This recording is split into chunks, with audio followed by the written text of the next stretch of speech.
Ya pemirsa, meski pemindahan ibu kota baru dipersiapkan, namun pembangunan Jakarta sebagai mega city terus digiatkan. Salah satu fokusnya adalah sektor transportasi publik.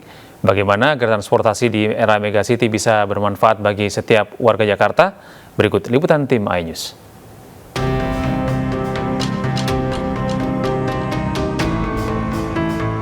Inilah kawasan Sudirman, Jakarta Pusat sekitar pukul 10 pagi.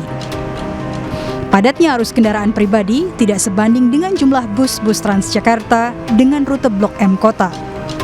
Puluhan warga Jakarta dengan beragam usia dan keperluan setiap hari memenuhi halte Bundaran Senayan. Sulistiawati atau yang disapa Lilis adalah warga ibu kota Jakarta sejak kecil. Tepatnya dia tinggal di kawasan Mampang, Jakarta Selatan.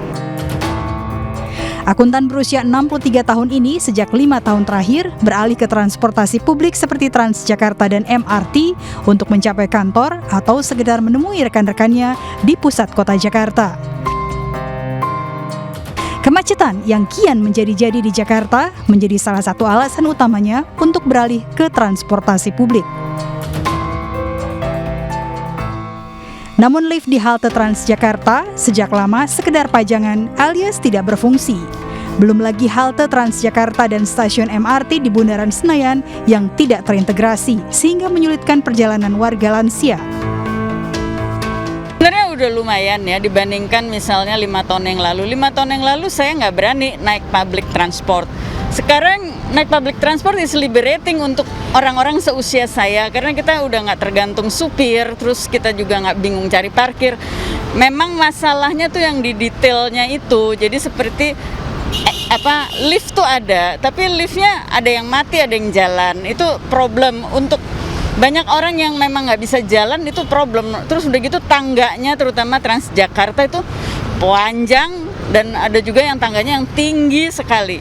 Nah sekarang yang menghubungkan Transjakarta dengan MRT itu kalau yang terintegrasi lumayan lah.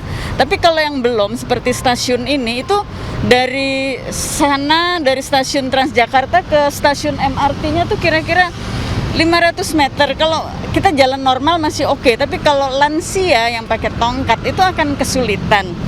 Terus udah gitu, belum kalau hujan. Kalau hujan deras, kita kan nggak mungkin nunggu di tangga. Nanti kalau tangganya kapasitasnya melebihi ini ambruk gimana, lebih problem lagi gitu loh. Itu aja sih sebenarnya, tapi perbaikan yang dicapai lumayan dibandingkan 5 tahun lalu. Jakarta sebagai mega city sejatinya telah direncanakan sejak 2012 oleh Gubernur DKI Jakarta saat itu, Fauzi Bowo. Selain Jakarta, sejumlah ibu kota di Asia Tenggara seperti Bangkok dan Manila juga menjadi proyek besar mega city dengan pendanaan luar negeri seperti World Bank di samping pendanaan APBN.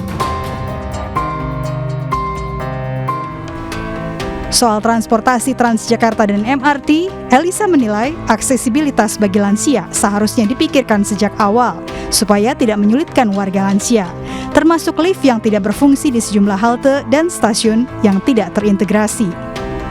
Seharusnya hal yang seperti itu adalah sesuatu yang bisa direncanakan dari awal dan tidak terjadi. Apalagi baik Transjakarta dan PT MRT Jakarta itu keduanya adalah BUMD di bawah pemerintah provinsi yang bisa dengan mudah dikoordinasikan di bawah Dinas Perhubungan ataupun di bawah Dinas Cipta Karya dan Tata Ruang gitu. Jadi sebenarnya tidak ada alasan kenapa dia tidak terintegrasi gitu. Itu sebetulnya sangat disayangkan sekali ya.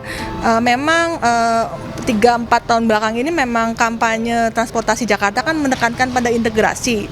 Jadi ya kedepannya untungnya ada beberapa infrastruktur baru kan ya kayak MRT yang tahap berikutnya maupun yang East West. Nah itu seharusnya sudah lebih baik dan belajar dari yang sebelumnya agar lebih integratif terutama mengenai soal aksesnya.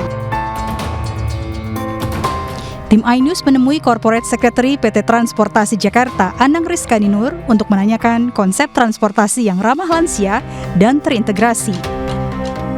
Nanti akan ada lift masuk ke stasiun MRT di Bundaran HI. Di Cawang Cikoko nanti akan terintegrasi dengan LRT dan KCI. Di Juanda nanti akan terintegrasi dengan KCI. Jadi itu upaya kita.